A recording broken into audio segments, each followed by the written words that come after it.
Innovation requires trust with customers, with employees, because like we're going to make mistakes. The whole nature of innovation is you're going to go out there and try something and fail, and you need the failure to not be catastrophic. To that point, Eric, like if you don't have trust, the innovation, the risks you take, the things you ask of customers, the bets you make are much way harder. It's way harder.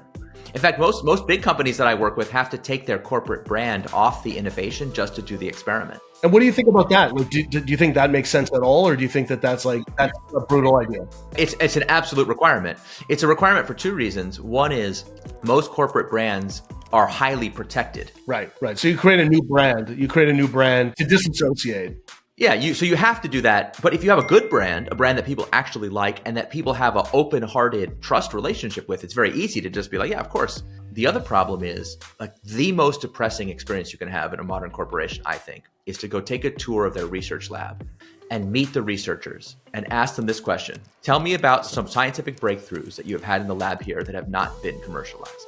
And it'll be like, yeah, I got a cure for cancer here on the shelf. I got infinite power over here, teleportation. I got this, this. I've seen so many amazing things where you're just like, how is that in the lab and I can't have it? Why does this happen?